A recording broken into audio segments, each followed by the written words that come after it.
Another street thug thinks he's Perry Mason. Judge Morrison looks down at the 18-year-old black defendant and laughs out loud. The packed courtroom watches as Marcus Williams stands in handcuffs, wearing a wrinkled public defender suit 2 sizes too big. The judge dismisses him with a theatrical wave, like swatting away a fly. "Son, save the act. This isn't a TV court." The white prosecutor smirks. Court officers shake their heads. Even the bailiff rolls his eyes as Marcus tries to speak.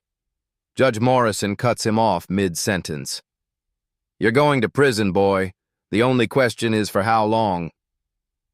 Marcus's mother sits frozen in the gallery, watching her Harvard-bound son being treated like garbage. Her hands tremble as she clutches his acceptance letter. The judge reaches for his gavel, ready to destroy this young man's future with a single bang. But what happens next will shock everyone in that courtroom.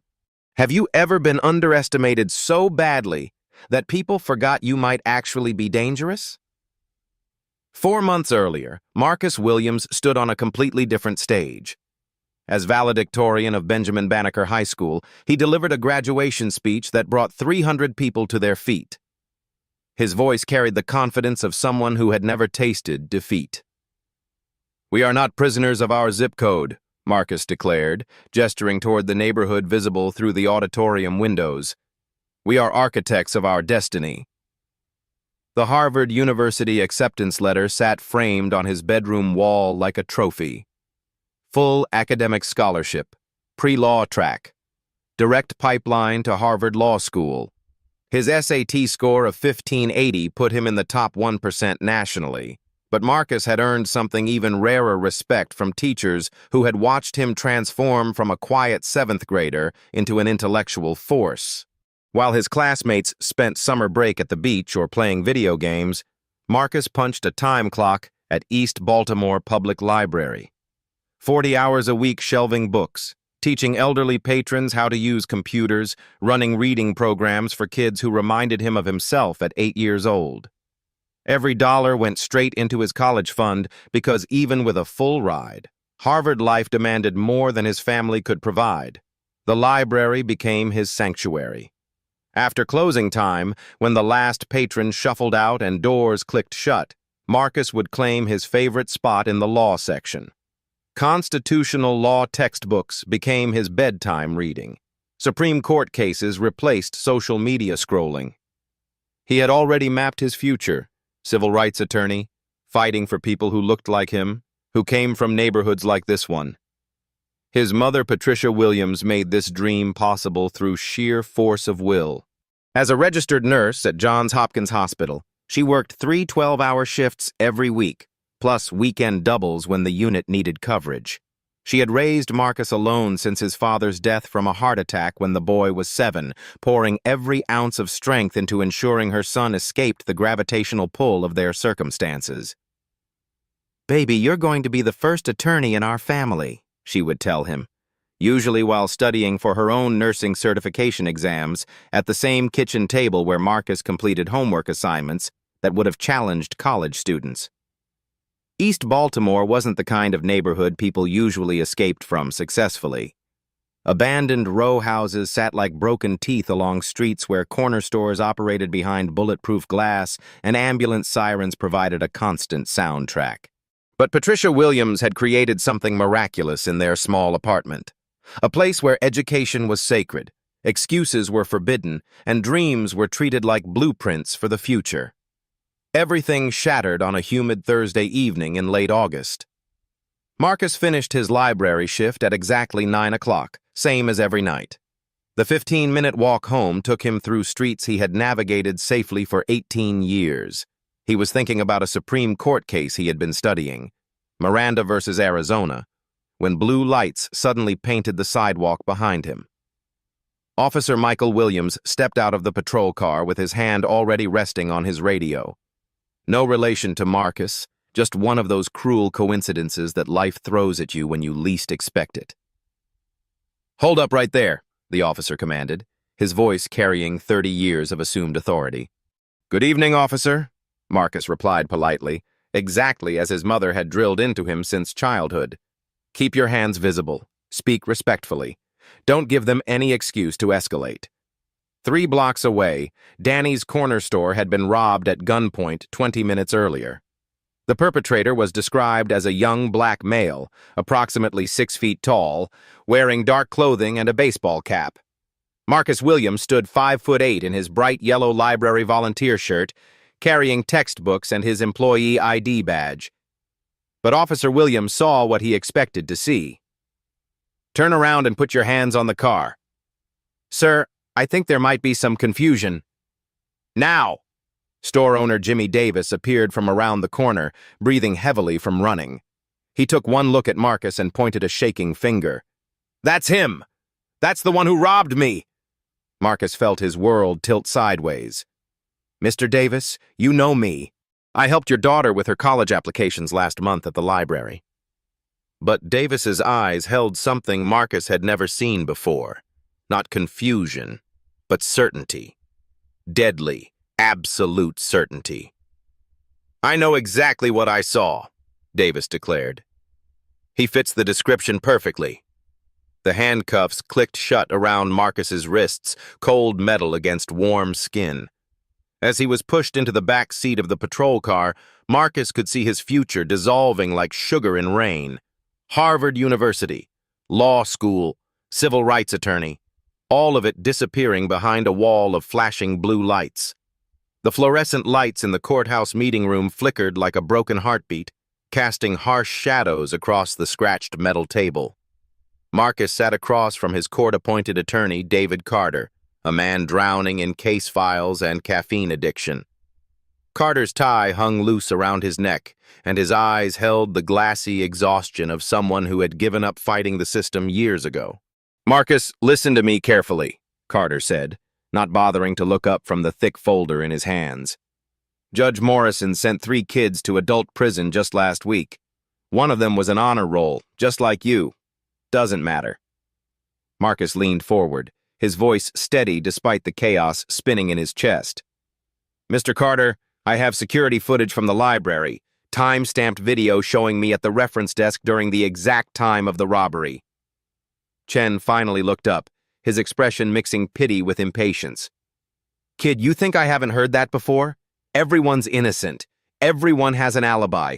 Everyone has evidence that will magically save them. But this is actual proof." "No." Carter slammed the folder shut, the sound echoing off the concrete walls. "This is an adult felony court. Armed robbery carries a 3 to 5 years mandatory minimum.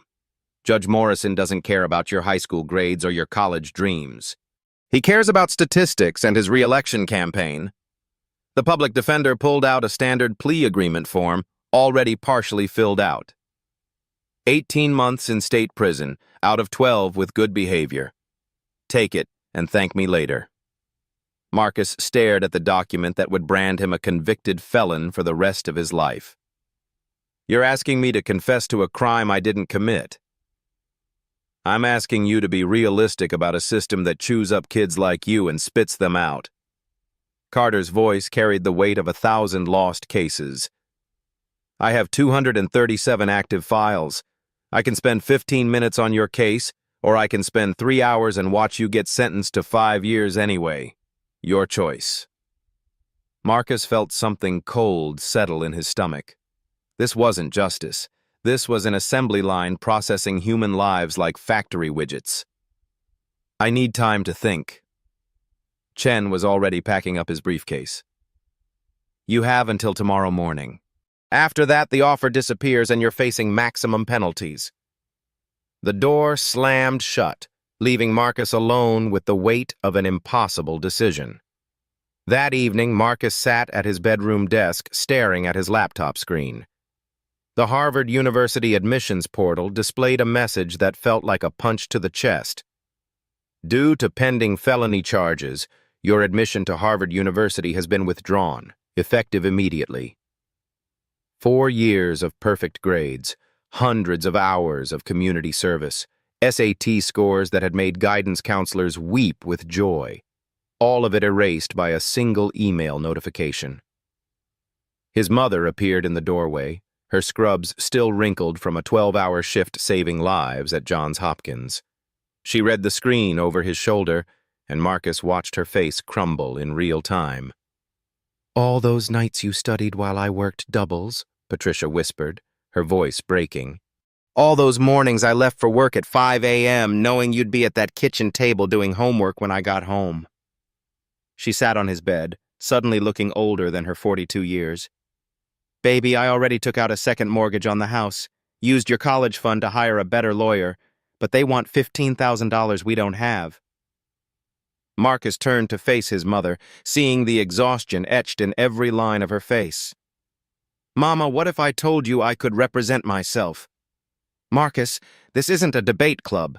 This is the adult prison we're talking about." "I know." He gestured toward the law books scattered across his desk. "But what if the lawyer they give us doesn't believe in my innocence? What if the only person willing to fight for Marcus Williams is Marcus Williams?" Patricia Williams had raised her son to believe in education, hard work, and the fundamental fairness of American institutions. But sitting in her son's bedroom, watching 18 years of dreams dissolve, she felt that faith wavering for the first time. "The hospital administration called me into a meeting today," she said quietly. "They're concerned about negative publicity. A nurse whose son is facing felony charges doesn't reflect well on the institution's values." The words hit Marcus like physical blows. His case wasn't just destroying his own future, it was dismantling everything his mother had built. Down the hall, their neighbor Mrs. Washington turned up her television volume every time Patricia walked past. The whispers started immediately. "I always knew that boy was trouble. College education doesn't change what's in the blood." Patricia Williams put on airs, but look how her son turned out. The family's reputation, built over 18 years of perfect report cards and community involvement, crumbled in 72 hours. That night, Marcus sat alone in the public library after closing time. His supervisor had given him a key months ago, trusting him to lock up after studying sessions. Now, surrounded by legal databases and constitutional law textbooks, he began researching something he had never imagined needing: the right of criminal defendants to represent themselves. The Sixth Amendment to the Constitution guaranteed every defendant the right to counsel. But buried in Supreme Court precedent, Marcus discovered something else: the absolute right to reject that counsel and speak for yourself.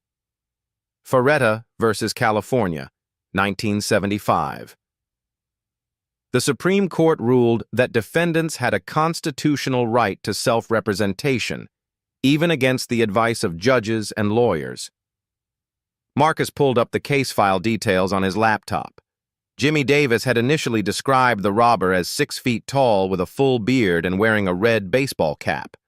Marcus stood 5'8", couldn't grow facial hair to save his life, and had never owned a red cap in his life. But Officer Williams's police report described the suspect differently.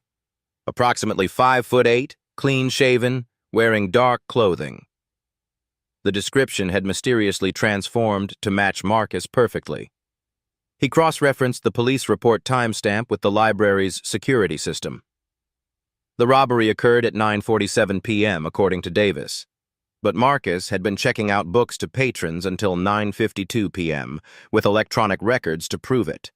Someone had changed the timeline to make the accusation stick. Marcus leaned back in his chair, staring at the evidence scattered across the table. For the first time since his arrest, he felt something other than despair rising in his chest. If the system wouldn't fight for Marcus Williams, then Marcus Williams would have to fight for himself. He pulled out his phone and called his public defender. "Mr. Carter, this is Marcus Williams. I've made my decision about the plea agreement." "Smart kid. I'll file the paperwork first thing in the morning." "No, sir. You misunderstand. I'm rejecting the plea deal. And I'm firing you." The silence on the other end stretched for 10 seconds before Carter's voice returned, sharp with disbelief. "Kid, you're making the biggest mistake of your life." Marcus looked at his Harvard acceptance letter, now just an expensive piece of paper. Maybe. but it'll be my mistake to make. The courthouse conference room felt like a tomb at 8 in the morning. Marcus sat across from David Carter, the plea agreement spread between them like a poisonous offering. The document required his signature in 3 places, each one a nail in the coffin of his future. "Last chance, Marcus," Carter said, tapping his pen against the table. "Sign this, do 18 months, and you'll be out before your 21st birthday. Young enough to rebuild." Marcus stared at the paper that would legally declare him a violent criminal. The words blurred together. "The defendant hereby admits to the charge of armed robbery in the 2nd degree and waives all rights to appeal." I can't sign something that says I'm a criminal when I'm not. His voice was quiet but steady. Every time someone runs a background check for the rest of my life, they'll see convicted felon. Every job application, every apartment rental, every chance at a future. Chen leaned back in his chair, studying Marcus like he was examining a particularly stubborn stain. "Kid, you think you're the first smart teenager to walk through these doors? You think good grades make you special? Judge Morrison has sent honor students to prison before. He'll do it again." Marcus reached into his backpack and pulled out a manila folder thick with documents. "Mr. Carter, what if I told you I found evidence that proves my innocence?" "Then I'd tell you that innocent people go to prison every day because they thought evidence mattered more than politics." Carter's voice carried the weight of 1,000 lost cases. "This isn't about the truth. This is about statistics and conviction rates and keeping the community happy. But what if—" "No buts." Carter stood up, his patience finally exhausted. "I'm filing this plea agreement with or without your signature. Judge Morrison expects it on his desk in 1 hour." Marcus watched his court-appointed attorney pack up his briefcase with mechanical efficiency. This man was supposed to fight for him, to believe in him, to be his voice in a system that had already decided his guilt. "Mr. Carter, I'm exercising my constitutional right to represent myself." The lawyer froze mid-motion, his hand suspended over his briefcase. "What did you just say?" "Ferretta versus California, 1975. The Supreme Court ruled that criminal defendants have an absolute right to self-representation, even against judicial advice." Marcus's voice grew stronger with each word. "I'm invoking that right and formally dismissing you as my counsel." For the first time in their brief relationship, David Carter looked at Marcus Williams like he was seeing him clearly. "You have no idea what you're doing. This isn't a high school debate tournament. This is an adult felony court where real prosecutors destroy real lives for a living." "Then I guess I better learn fast." Chen shook his head slowly, like a man watching someone jump off a cliff. "Your funeral, kid. Literally." The door slammed behind him, leaving Marcus alone with the most important decision of his life. That night, Marcus transformed his bedroom into a makeshift law office. Constitutional law textbooks formed skyscrapers on his desk. Legal pads covered with handwritten notes papered the walls like battle plans. His laptop displayed multiple browser tabs, criminal procedure rules, evidence admissibility standards, cross-examination techniques, courtroom protocols. He had 72 hours to learn what lawyers spent 3 years studying. The East Baltimore Public Library became his second home, his sanctuary, his legal education in real time. After his regular shift ended, Marcus would claim a corner table in the law section and disappear into a world of case precedents and procedural requirements. He studied the way other people binged television shows obsessively, desperately, like his life depended on understanding every detail. Because it did. Marcus learned that criminal trials were theater performances with specific rules. Opening statements told the jury a story. Cross-examinations exposed lies and inconsistencies. Closing arguments tied evidence together into a narrative that demanded justice. But most importantly, he learned that the burden of proof rested entirely on the prosecution. They had to prove his guilt beyond a reasonable doubt. All he had to do was create doubt. And Marcus was discovering that doubt lived in the details. The police report claimed Officer Williams arrived at the scene within minutes of the 911 call, but dispatch logs showed a 45-minute gap between the emergency call and the officer's arrival. What had taken so long? The store owner's initial description didn't match Marcus at all. But somehow, the official police report perfectly described Marcus's height, build, and clothing. How had that transformation occurred? Most intriguingly, security footage from the library showed Marcus helping patrons until 9:52 p.m. The robbery allegedly occurred at 9:47 p.m. Unless Marcus had learned to be in two places simultaneously, someone was lying about the timeline. Marcus spread these discrepancies across his bedroom floor like puzzle pieces, searching for the pattern that would reveal the truth. And slowly, inevitably, that pattern began to emerge. 3 days before his trial, Marcus sat at the kitchen table with his mother, reviewing his opening statement for the 10th time. Patricia Williams watched her son practice legal arguments with the same intensity he had once devoted to calculus homework. "Marcus, baby, are you sure about this?" Her voice carried a mother's fear wrapped in unconditional support. "It's not too late to call Mr. Carter back." Marcus looked up from his notes, his eyes clear and determined. "Mama, what did you teach me about standing up for myself? Stand up straight. Look them in the eye. Tell the truth." "That's exactly what I'm going to do." Patricia Williams had spent 18 years raising a son who refused to accept limitations imposed by others. She had watched him excel in advanced placement classes, earn perfect attendance awards, and win academic competitions against students from wealthier districts. Now she was about to watch him bet everything on his own intelligence and preparation. "Win or lose, I'm proud of the man you've become," she said, her voice thick with emotion. That evening, Marcus received a final call from the prosecutor's office. District Attorney Richardson himself was on the line, his voice smooth with practiced authority. "Mr. Williams, I'm prepared to make you a very generous offer. Plead guilty to simple theft, a misdemeanor, and walk away with time served plus community service. No prison, no felony record." Marcus felt the temptation like a physical weight. One word, yes. And this nightmare would end. He could reapply to colleges, rebuild his reputation, pretend none of this had ever happened. But pretending meant accepting that the system had treated him fairly. It meant agreeing that Jimmy Davis and Officer Williams had made an honest mistake. It meant abandoning every principle his mother had taught him about truth, justice, and standing up for what was right. "Mr. Richardson, I appreciate the offer, but I'll see you in court tomorrow morning." The prosecutor's laugh held no humor. "Son, I've been destroying defendants for 20 years. Don't make this harder than it has to be." Marcus looked at his Harvard acceptance letter, now framed on his desk next to his legal research. Two futures, one built on compromise, the other demanding courage. "Sir, I'm not trying to make it hard. I'm trying to make it right." Marcus sat on his bedroom floor at 2 a.m, surrounded by documents that had become his obsession. Police reports, witness statements, store receipts, and library records formed a paper maze around him.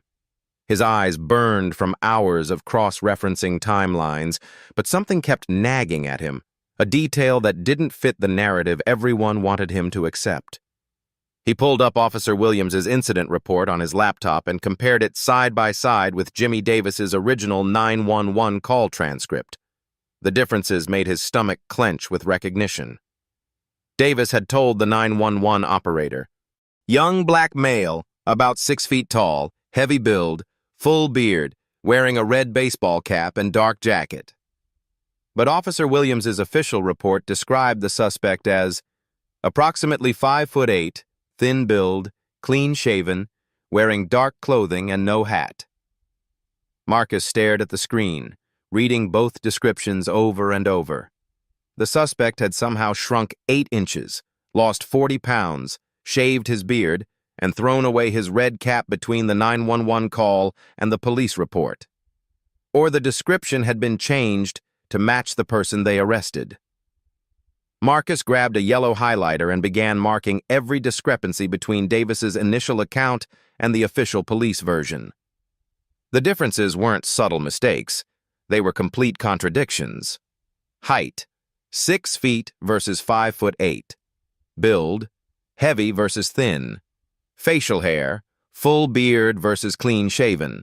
Headwear, red baseball cap versus no hat. But that wasn't the most damning discovery. Marcus pulled up the courthouse's online database and began searching for other cases involving Officer Williams and Jimmy Davis. What he found made his hands shake with excitement and rage. Over the past 3 years, Officer Williams had filed identical arrest reports in 15 different cases. Not similar reports, identical reports. The same suspect descriptions, the same witness statements, the same sequence of events, copied and pasted with only names and dates changed. Marcus cross-referenced these cases with Jimmy Davis's store records and insurance claims. Every single arrest had occurred within 2 blocks of Davis's store. Every single suspect had been a young black male between 16 and 20 years old. Every single victim had been college-bound with academic scholarships at risk. And every single case had resulted in plea bargains that avoided trial. But here was the smoking gun that made Marcus's heart race. Jimmy Davis had filed insurance claims for stolen merchandise in 12 of these 15 cases. Thousands of dollars in claims for items that were never actually reported missing in the police reports. Marcus opened his laptop's calculator and added up the insurance payouts. $47,000 over 3 years. Nearly $16,000 per year in fraudulent claims, all backed by police reports that appeared legitimate. This wasn't a case of mistaken identity. This was organized fraud. Marcus reached for his phone and dialed a number he had memorized but never expected to use. The call went straight to voicemail, as he knew it would at this hour. "This is Marcus Williams. I know it's late, but I found something. Something big. The police reports are fabricated. The insurance claims are fraudulent. This isn't about one robbery. It's about systematic targeting of young black men for financial gain. Call me back when you get this." He hung up and stared at the evidence spread across his bedroom floor. For 3 weeks, Marcus had believed he was fighting to prove his innocence in a single crime. Now he realized he was uncovering a conspiracy that had destroyed multiple lives over multiple years. The store owner and the police officer weren't just corrupt, they were predators who had turned the criminal justice system into their personal ATM machine. They targeted young black men with bright futures because those defendants were most likely to accept plea deals to protect their college opportunities. Marcus had been their latest victim, but he was also their first mistake. Because unlike the others, Marcus Williams wasn't going to quietly disappear into the system. He was going to expose the whole operation in open court. The morning air buzzed with electricity as Marcus walked up the courthouse steps, his father's old leather briefcase in one hand and a rolling cart of evidence files in the other. Word had spread through East Baltimore overnight. The valedictorian was representing himself in adult felony court. Local news vans lined the street, their satellite dishes reaching toward a sky that promised either vindication or destruction. Marcus wore his father's only suit, altered by his mother's careful hands to fit his smaller frame. The navy blue fabric carried the weight of memory and expectation, transforming an 18-year-old into something more formidable. Inside the courtroom, Judge Morrison looked up from his morning coffee with barely concealed amusement. "Mr. Williams, I trust you've reconsidered this foolish decision to represent yourself?" "Your Honor, I have not." Marcus's voice carried across the packed courtroom with surprising authority. "I'm fully prepared to proceed with my defense." The judge's eyebrows rose as he took in Marcus's professional appearance and organized materials. This wasn't the typical pro-se disaster he was accustomed to managing. "Very well. But I warn you, this court will not provide special accommodations for your inexperience." "I wouldn't expect any, Your Honor." District Attorney Richardson sat at the prosecution table, his confidence evident in every gesture. He had destroyed hundreds of defendants over 20 years, including several who had attempted self-representation. To him, Marcus Williams was just another amateur about to learn why people hired lawyers. "Ladies and gentlemen of the jury," Marcus began, standing without notes, his voice steady and clear. "Over the next few days, you're going to witness either the wrongful conviction of an innocent man or the exposure of a criminal conspiracy that has operated in plain sight for years." The courtroom fell silent. Even Judge Morrison leaned forward slightly, his dismissive expression replaced by cautious attention. "The prosecution wants you to believe that I robbed Jimmy Davis's store on the evening of August 24th. They will present testimony from Mr. Davis identifying me as the perpetrator. They will show you police reports describing my alleged crimes. They will paint a picture of a young man who threw away his future for a few dollars from a cash register." Marcus paused, making eye contact with each juror.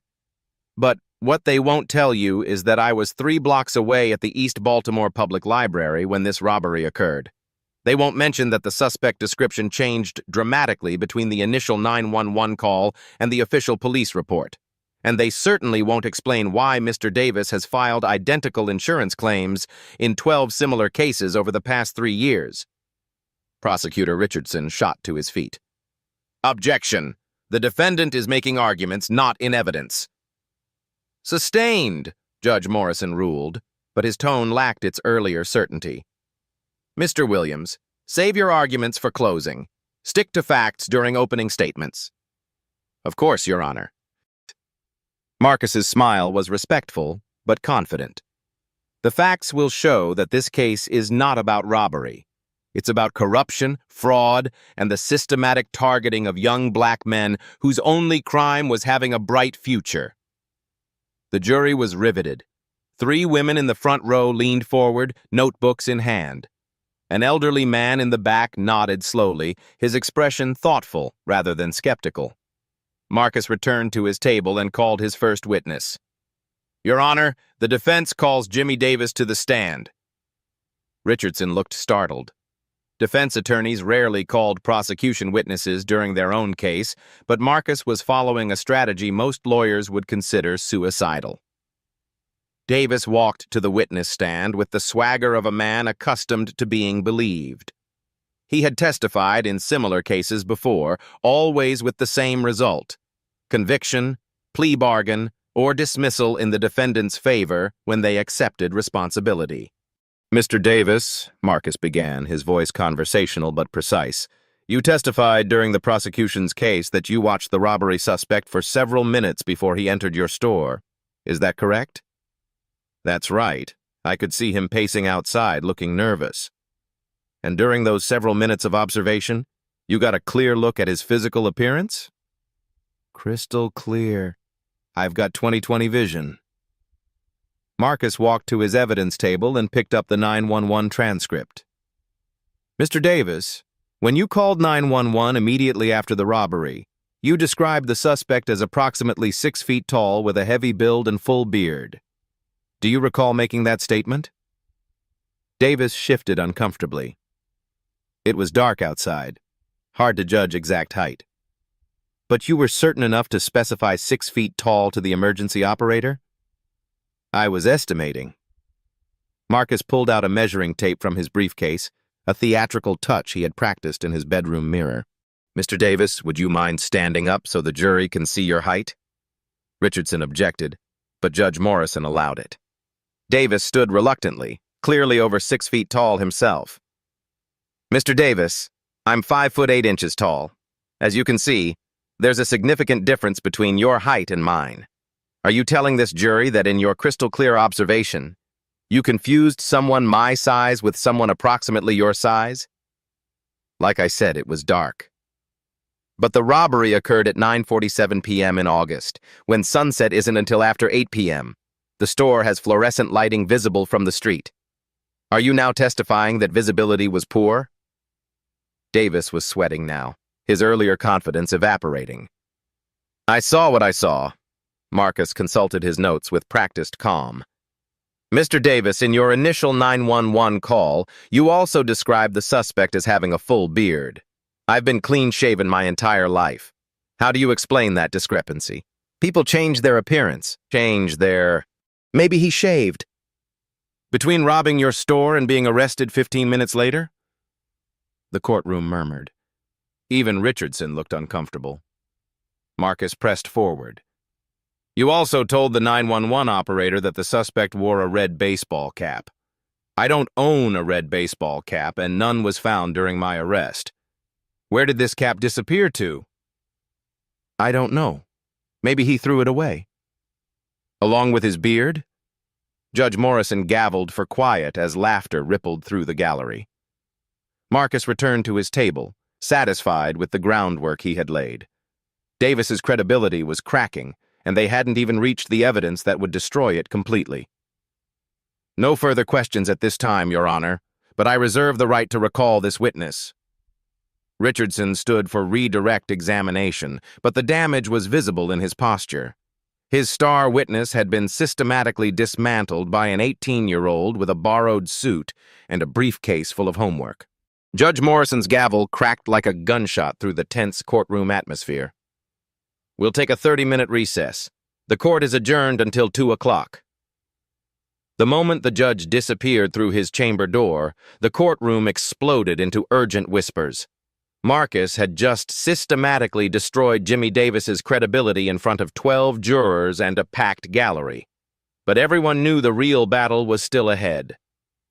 At the prosecution table, District Attorney Richardson huddled with his 2 assistants and Officer Williams, their voices low, but their body language screaming panic.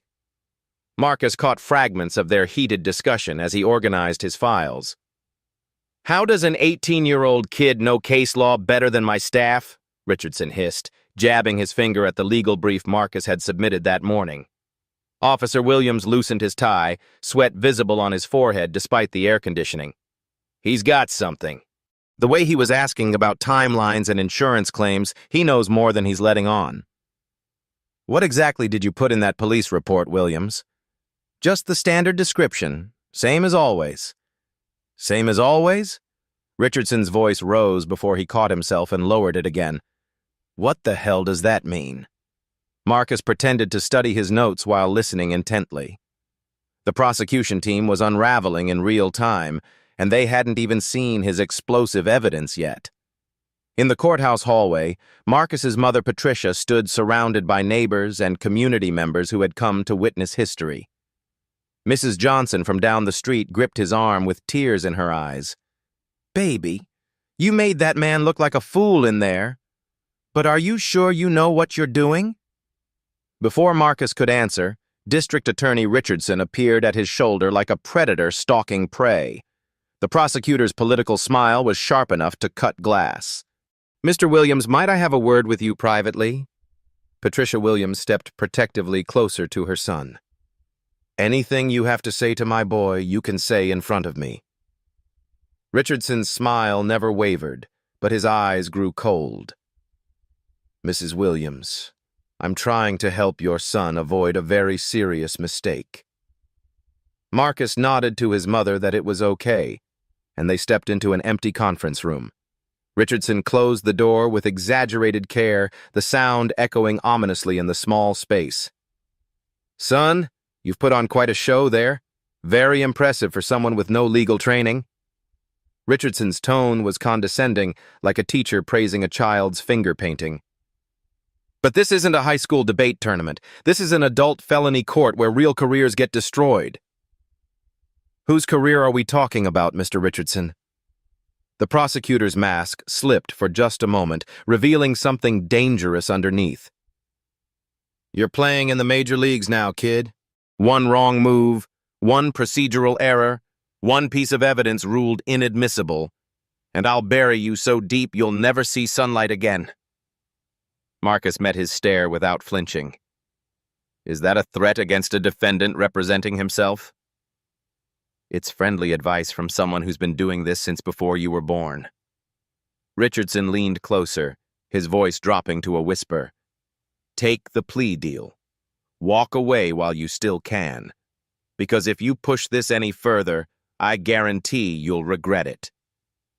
Marcus reached into his jacket pocket and pulled out his phone, tapping the screen to stop a recording app. "Thank you for that friendly advice, Mr. Richardson. I'm sure the jury will find it very interesting." The prosecutor's face went white as he realized he'd been recorded threatening a defendant. "You little—" "Careful, sir. That recording is automatically backing up to cloud storage." Richardson straightened his tie with shaking hands, his political composure crumbling. "You have no idea what you're dealing with." "Actually, I think I do." Marcus pocketed his phone and headed for the door. "See you back in court." Alone in the conference room, Richardson pulled out his phone and dialed a number with urgent desperation. "We have a problem. The Williams kid isn't just some amateur playing lawyer. He's been investigating us. He knows about the insurance claims, the report discrepancies, maybe even the bank records." The voice on the other end was sharp with alarm. "How much does he know?" "I don't know, but he's been recording our conversations. This whole thing is about to blow up in our faces." "Then you better make sure it doesn't." Marcus returned to the courtroom with 5 minutes to spare, his confidence radiating like heat from a furnace. He had entered this building as a scared teenager facing prison time. Now he was something else entirely, a young man who had discovered his own power and wasn't afraid to use it. His mother squeezed his shoulder as he sat down. "How did it go?" Marcus smiled as Judge Morrison returned to his bench. "Let's just say the prosecution is about to get very uncomfortable." The judge raised his gavel, unaware that the next hour would change everything. Judge Morrison's gavel signaled the resumption of court, but the atmosphere had shifted dramatically. The prosecution table buzzed with nervous energy, while Marcus sat with the calm confidence of someone holding a royal flush. "Your Honor, the defense recalls Officer Michael Williams to the stand." The officer approached the witness box with visible reluctance, his earlier swagger replaced by the careful movements of a man walking through a minefield. Marcus had been polite during the first round of questioning. Now the gloves were coming off. "Officer Williams, you testified that you arrived at the crime scene within minutes of the 911 call. Is that accurate?" "That's correct." Marcus walked to his evidence table and retrieved a thick folder. "I'd like to enter into evidence the official dispatch logs from the Baltimore Police Department for August 24th. Richardson shot up. "Objection! Foundation hasn't been established for these documents." "Your Honor, these are public records obtained through Freedom of Information Act requests. Officer Williams can authenticate them as part of the department's standard operating procedures." Judge Morrison examined the documents. "I'll allow it. Continue, Mr. Williams." Marcus approached the witness stand with the dispatch logs in hand. "Officer Williams, according to these official records, the 911 call reporting the robbery was logged at 9:47 p.m. Your arrival at the scene was logged at 10:32 p.m. That's a 45-minute response time, not within minutes as you testified. How do you explain this discrepancy?" Officer Williams shifted uncomfortably. "Dispatch logs aren't always accurate. Sometimes there are delays in updating the system." "A 45-minute delay in updating a system that tracks emergency response times?" "It happens." Marcus nodded thoughtfully and moved to his next exhibit. "Officer Williams, I'd like you to look at your official incident report from that evening. You described the suspect as approximately 5'8", thin build, clean-shaven. Do you see that description?" "Yes." "Now I'd like you to listen to the 911 call that initiated your response." Marcus pressed play on a digital recorder, and Jimmy Davis's voice filled the courtroom. 911, what's your emergency?" "I've been robbed. Young black male, about 6 feet tall, heavy build, full beard, wearing a red baseball cap." The courtroom fell dead silent as the recording played. The jury looked from the transcript to Officer Williams, whose face had gone ashen. "Officer Williams, can you explain how a suspect described as 6 feet tall, heavy build, and bearded transformed into someone 5'8", thin, and clean-shaven between the 911 call and your report?" Witness descriptions are often inaccurate under stress. But you didn't interview the witness to clarify these massive discrepancies, did you? I followed standard procedure. Marcus returned to his evidence table and picked up a manila folder that made Officer Williams visibly tense. Officer Williams, over the past 3 years, how many arrests have you made in connection with crimes reported by Jimmy Davis? Richardson stood quickly. Objection? Relevance?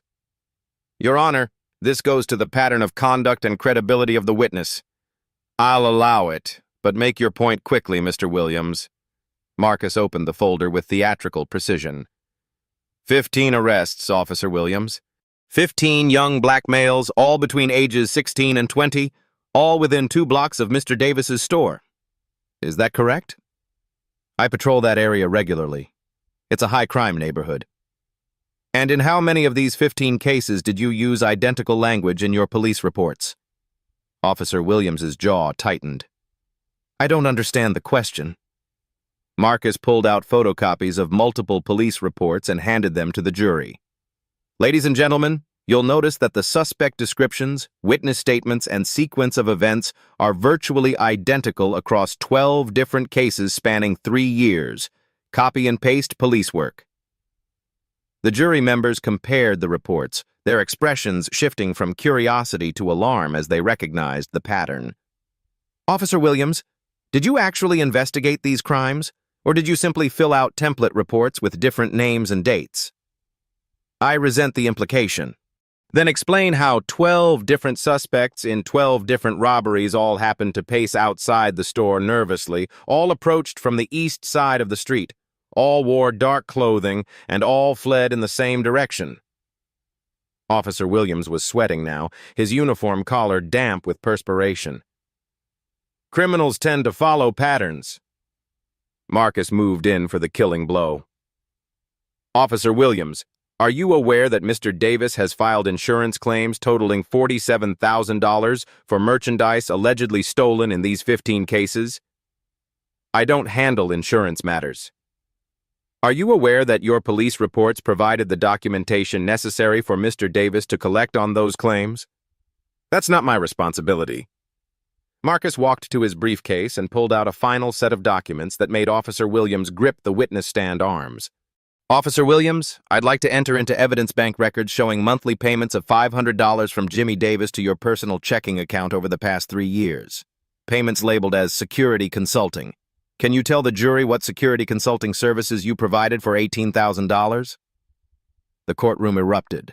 Judge Morrison banged his gavel repeatedly as reporters scribbled frantically and spectators gasped in shock.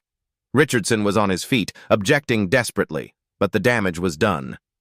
Officer Williams sat frozen, his mouth opening and closing like a fish out of water. I can't. Those payments were legitimate. For what services, Officer Williams? I provided security advice. What advice, specifically? The silence stretched for 30 seconds before Officer Williams finally spoke, his voice barely audible. I want to speak to my attorney.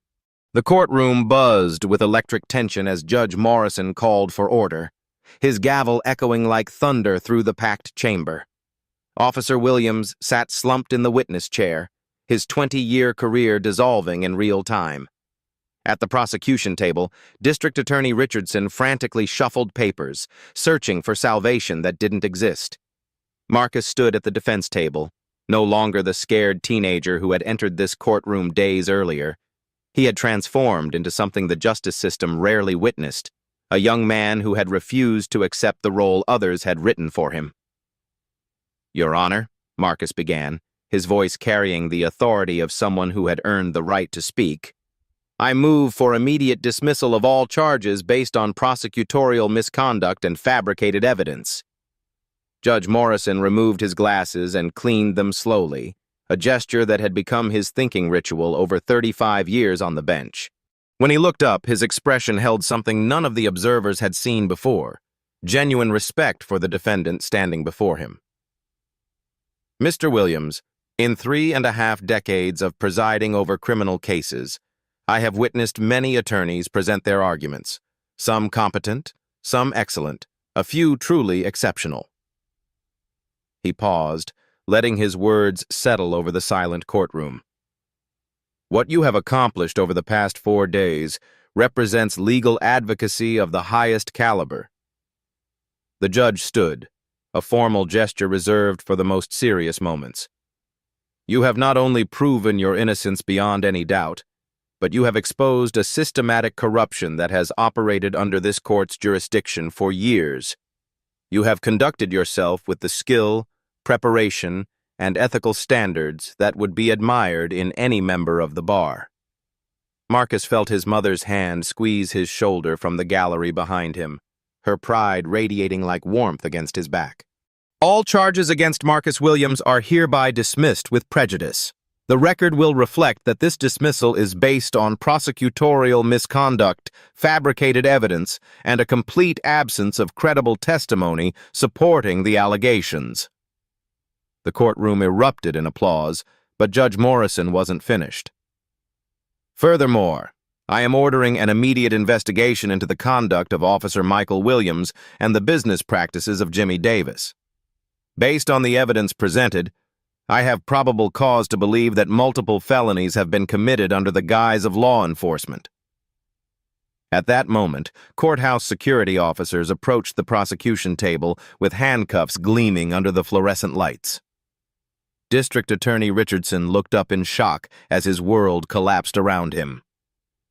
Michael Williams, you are under arrest for conspiracy to commit fraud, filing false police reports, and violation of civil rights under color of authority.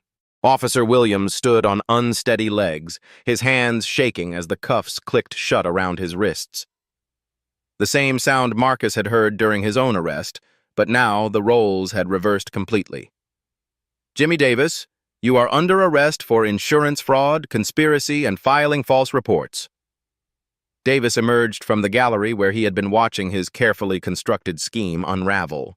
His face was pale with the realization that his victims had found their voice, and that voice belonged to an 18-year-old who had refused to be silenced.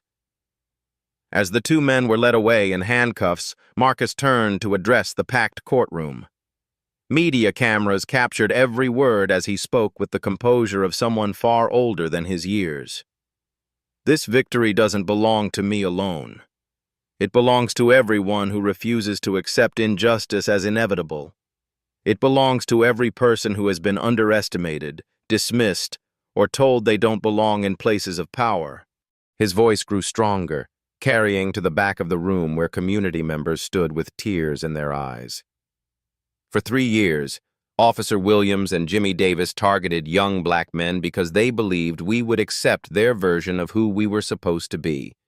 They counted on our fear, our inexperience, our willingness to disappear quietly into a system that had already judged us guilty. Marcus looked directly into the news cameras, knowing his words would reach far beyond this courtroom. But they made one critical mistake. They underestimated the power of preparation, the strength of truth, and the determination of someone who refuses to let others define his destiny. The applause was deafening now, echoing off the marble walls like thunder. Judge Morrison made no effort to quiet the celebration. This was a moment that demanded recognition. As Marcus gathered his files and prepared to leave the courthouse a free man, his phone buzzed with a text message that made him smile. Harvard University Office of Admissions. Mr. Williams, we need to discuss your immediate reinstatement and a full scholarship to our pre-law program. Congratulations on your remarkable legal victory. Marcus Williams walked out of that courthouse not as a defendant, but as a young man who had proven that intelligence, courage, and preparation could overcome any system designed to destroy him. The boy who had entered as a victim left as a victor. 1 year later, Marcus Williams walked across Harvard Yard in the crisp October air, his constitutional law textbook tucked under his arm like a badge of honor. The same hands that had once trembled while signing court documents now took confident notes in Professor Carter's advanced civil rights seminar. The case that had nearly destroyed his future was now taught as a precedent in law schools across the country. Williams versus State of Maryland had become required reading for criminal procedure courses, cited in legal journals as an example of how systematic corruption could be exposed through meticulous preparation and courage. Marcus's phone buzzed with a familiar number, the Baltimore Public Defender's Office. "Marcus, this is Janet Rodriguez. We have a case that sounds exactly like yours. 18-year-old honor student, false arrest, same pattern of corruption in a different district. Would you consider interning with our office this summer?" Marcus smiled as he looked up at the Harvard Law School building where he would spend the next 3 years. "Send me the case file. I'll review it tonight." The scared teenager who had once faced 5 years in prison was gone, replaced by a young man who understood his purpose with crystal clarity. Every case he would take, every client he would represent, every corrupt system he would challenge, all of it traced back to that moment when he had refused to accept the limitations others tried to place on him. That evening, Marcus sat in his dorm room video calling his mother, who beamed with pride from their kitchen table in East Baltimore. Behind her, the wall displayed 2 framed items, his Harvard acceptance letter and his court victory certificate, side by side like bookends of a dream realized. "Baby, that reporter from CNN wants to interview you again about the documentary they're making." "Tell them what I always tell them, Mama. This story isn't about me being special. It's about what happens when ordinary people refuse to accept extraordinary injustice." Marcus looked directly into his laptop camera, knowing that somewhere someone needed to hear these words. Have you ever been told you don't belong somewhere? Have you ever been underestimated so completely that people forgot you might actually be dangerous? Here's what I learned. Your circumstances don't write your story. Your response does. He leaned forward, his voice carrying the conviction of someone who had lived these truths. When the world tries to make you smaller, study harder. When they dismiss your voice, speak louder. When they underestimate your intelligence, prove them catastrophically wrong. Marcus smiled, thinking of all the young people who would watch this story and see possibility instead of limitation. If this story inspired you, share it with someone who needs to remember their own power. Because the world needs more people who refuse to accept the roles others try to force them to play. He paused, his final words carrying the weight of hard-won wisdom. Your potential isn't limited by their prejudices. Your destiny isn't determined by their expectations. And your future isn't defined by their definition of who you're supposed to be. The camera faded on Marcus Williams, no longer a defendant, but a young man who had turned his greatest challenge into his greatest victory.